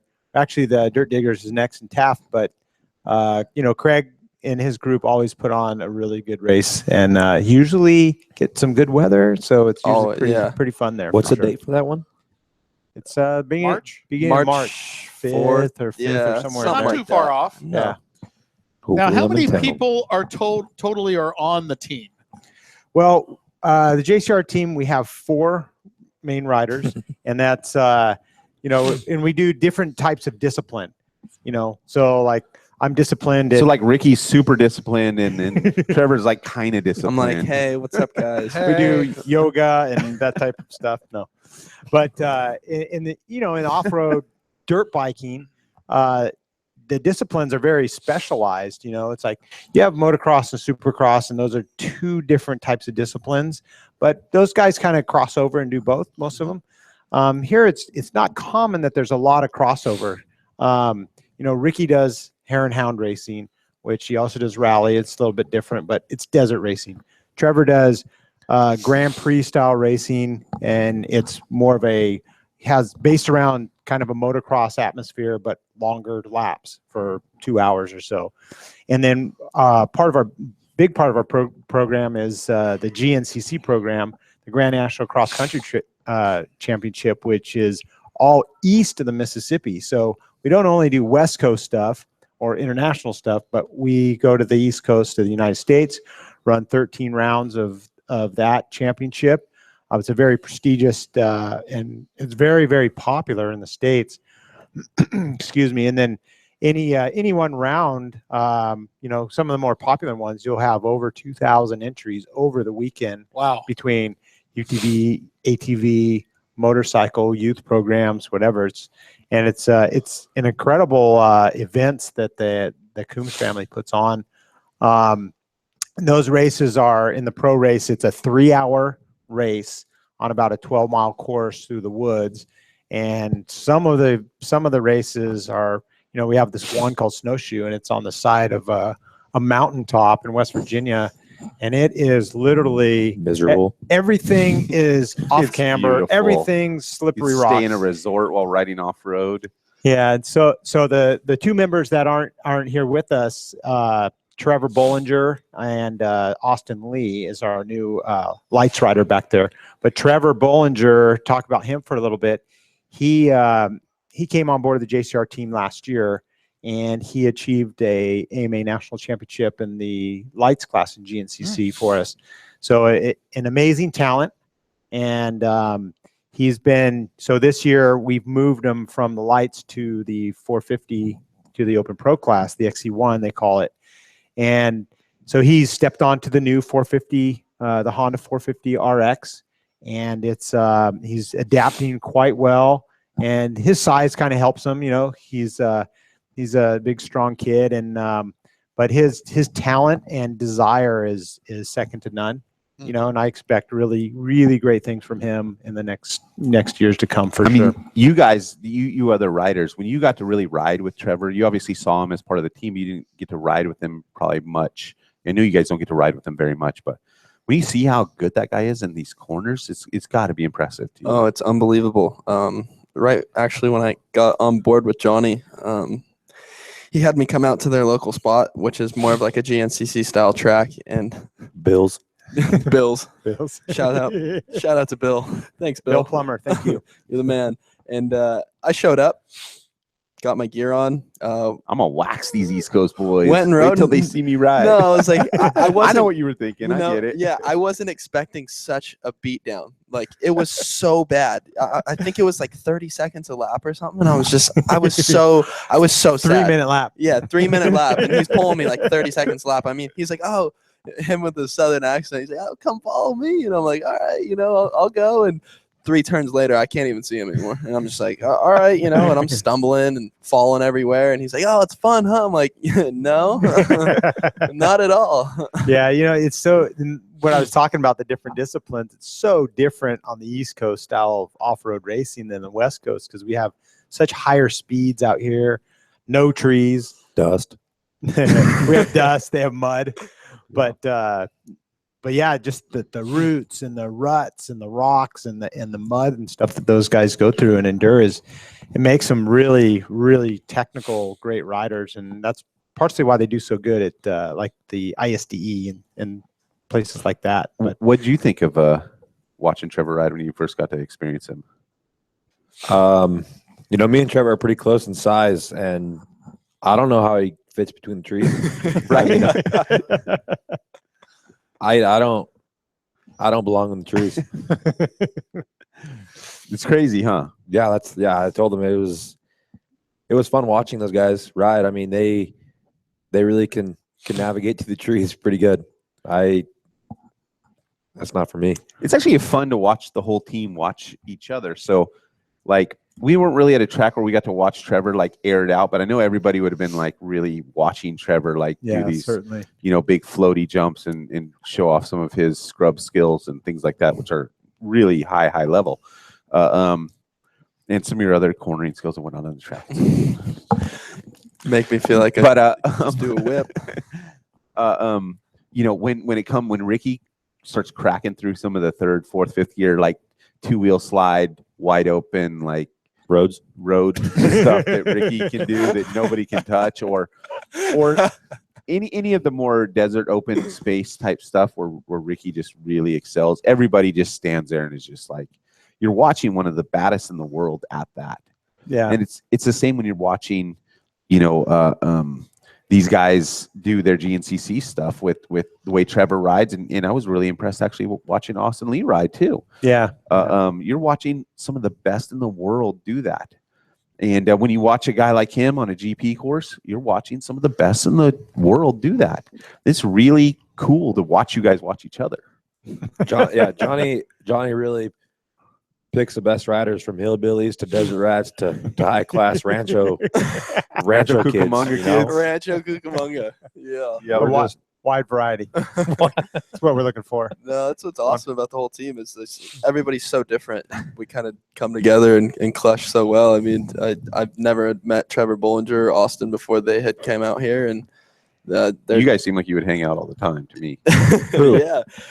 I mean, Bollinger. Yeah. Bollinger. The whole team. Bollinger, you got to follow that kid on Snapchat. Hey, in the summertime, he's on a little paddle boat fishing every day, catching these big old ugly fish. Super. I think they call them catfish. Yeah, something like that. Something like that. Yeah, and they all fry them up. Yeah, liver mush or liver mush, whatever Eric eats. Liver mush, whatever Eric eats. Eric eats just about anything. Nah, I take that back. Is that like haggis? He's semi-picky, but anything Eric can buy on Amazon and eat, he'll eat it. Speaking of haggis, shout out to super agent, FMX rider turned super agent in the making, Ryan Hagee, who is checking us out on Facebook. Hey, Hagee. You the man, Ryan. Hey. Yeah, so back to these GNCC guys. We got Trevor, really impressive, really amazing, funny on Snapchat. And long hair. The kid has Bowl cut Bollinger. full Justin Bieber super hair. Yeah. Bowl cut Bollinger. It's something else, that's for sure. Like long? Like that's where his power comes Like from. a type bowl thing. cut. That's right here. Like it drops was down. long, but he he did everything I told him to do and looked good. We're gonna, because we did a photo shoot last week, so I wanted the guys to clean up and whatever, and He told everyone to clean up, but me. they were Me they were, too. they were really pissed off that I didn't let them wear hats because they're used to wearing hats and stuff. Yeah. I'm like, I want everybody the same. We're gonna not wear. No, come on, blah blah blah. But oh well, they sucked it up and they did it. So Trevor looked like a Bieber fan. Like a lookalike. I look like I an drive monster overgrown trucks. Bieber. monster trucks, desert rat. Yeah. Austin was the only normal looking one. Yeah. Stewart had his hair greased back. Oh, it was terrible. Oh. You So guys bad. look good. It was all good. Let's talk about Austin Lee for a minute because he Yeah. is sort of the fourth member of this team, new to the team as well, just like Yeah. you, Trevor. One of the other components that make up the sort of youth brigade that has taken over JCR Honda. He was really incredible to watch him ride. He rides in the XC2 class at GNCC. Got a lot of skills on the logs. Got a lot of skills on the bike in general. Like really impressed. It was fun to watch him do like the foot plant 180s and start to really like loosen up and have some fun. Yeah, Austin's a fun kid. He comes from Indiana, and he's been, he actually has a boatload of like youth championships and stuff in GNCC, and so he's got a pretty lengthy resume in woods racing and stuff, so cross country racing. But yeah, Austin, I kind of had my eye on him this last year and stuff, and then he came shyly up to me at one of the rounds. Hey, I'm kind of looking for a ride and this and that. And so, I asked him some questions, got to know him and whatnot. And, and one of the things I wanted to do this year with JCR, our team, was to get some youth energy injected into it. And he's 19, Trevor's 19, Bollinger's 20, 21, 22, and Ricky thinks he's the old man at 25, but I've never had such a young team, and so it's a real. So don't blow it, guys. Yeah. Ouch. So but it's like you're building, this super team that's already great into the future, and like how long this run can go. That quite a while. And it's really like when I talk to these guys, it's like I tell them, it's like I'm one of the guys that had a long career in off-road racing as a racer, and I rode 17 years as a professional racer and stuck with one manufacturer and was loyal to that. And that's not always the path for everybody, but it's like I tell these guys, it's like pay attention, make good decisions, and respect, and you'll go far. So it's fun to get the youth movement going and see them progress, and I really enjoy that part of my position. I bet that's cool. And when you reset a team like this, in this scenario, there's a bit of a freshness and a reset to it, and there's some new products coming out from the manufacturer. The partnership and the trajectory of everybody kind of growing together is really, I think, a great thing. The potential that Johnny's lined up here over not just this year, but over the next several years to really be successful, to be a cohesive unit. A lot of those intangibles are part of what makes each other successful. And so the idea of Trevor, who talked earlier about really knowing that, like, man, I see a lot of growth in my future. That's the case for all these guys, and Ricky included. There's still growth for Ricky, although he is, obviously accomplished a lot already. And together, these guys, that rising tide floats all boats. Like, they're all on that rising tide trip with JCR this year. That's for sure. Very cool. That's for sure. Yeah. So anyway, we're looking really forward to seeing what these guys can do and progress. And I think you know, as we get into the season, you're going to see a fun story, you know, Yeah. as it evolves. Definitely. And where people can follow you, I feel silly asking you this question. Where can people follow you online? Let me tell them where they can follow you online. How about that? Right, Dan? You can follow him on jcrhonda.com, and some of you are watching from JCR Honda or JCR Honda's Facebook. You can follow them on JCR Honda's Twitter at jcrhonda.com. You can follow them on Instagram at jcrhonda.com. It's basically at JCR Honda everywhere you look. Yeah. And there's a lot of interaction, a lot of photos posted, a lot of videos from the guys all the time, and you can check out all that's going on. Did you send me a message, Jim? I did not. Oh, okay. I felt something, but I didn't know if you were like. It was the look. Like what time is I was it? watching Friday the other day. It was like the Debo mind control. You know? Are you comparing yourself to Debo again? No. Give me my bike back. No. It's my grandmama's chain. Yeah, and not to switch gears or anything, but you know, Ricky also, you know, he participates on the HRC rally team, which is, you know, JCR has been able to be a very good support role for that team and testing, development, rider training, and everything, and we're very proud of that. Are part of that team. But, you know, Ricky's teammates on the rally team are all from different nationalities. You know, he has Paulo Goncalves from Portugal, Joan Barretta from Spain, Kevin Benavides from Argentina, you know, and Ricky's from the U.S. Mika. So, and then Mika Metch, he's from France. So it's a unique atmosphere in the bivouac in our pit. Because it's like, well, what language do we speak? You know, well, Ricky and I only speak English, so very difficult. Johnny, so I got a question you for never you. even picked up Spanish all the years of Baja? You don't need Spanish in Mexico. No, I know, but did you ever or no? No. It's like if I'm down there for a couple weeks at a time and I start picking it up more, and I could see if I was there a month or so that I'd be pretty good at. But you go down there for a couple weeks and you Right. come back, you pull back, you're in your normal life, and you kind of like that subsides. So I've never picked it up, although I'd really like to, especially now with some of my role. I would too. Within the HRC Phonics, team. Stone, what's the way? I don't know. I got a geography question for Ricky Brayback. So here's what we said. We said France, Portugal, Spain, Argentina. Argentina in America. Which of those two countries are closest to each other? Wow, that was mean. Of what? Argentina's the closest to us. At least in the plane it is. Is he right? I don't know. Yeah, Oh, I don't know. Well, You'd have it to get a actually K major out. I think Spain and France are probably France and in Texas. the argument also. What are these guys like? Are they funny? Are they characters? Yeah, they're hilarious. Give me the quick rundown on their personality. What are you doing, Johnny? Put that thing close to your lips and give me a rundown. Kiss the mic, Ricky. What do you want to run down on? It's very hard to understand them. Yeah. So we have to fix our language to talk to them. How do you talk? Do you totally short your sentences and Yeah, how do you fix your language? You got to talk real slow. Slower and louder? And you have to repeat yourself maybe like I 3 said. times. And I guess that really works. yeah, no, you gotta repeat yourself a lot. They have to repeat themselves a lot.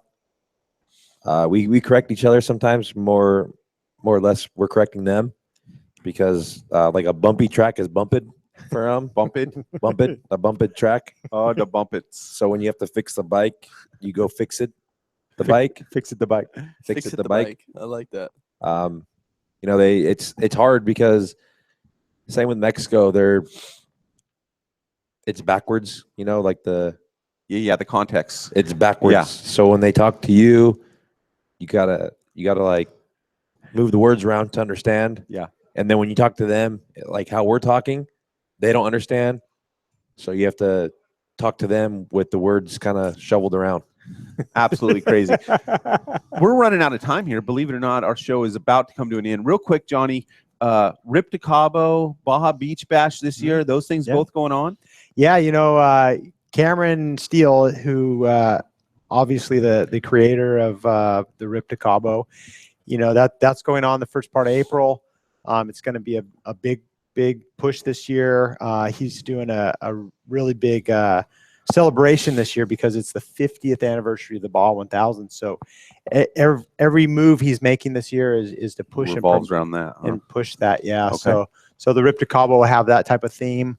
Also, the Baja Beach Bash is in July.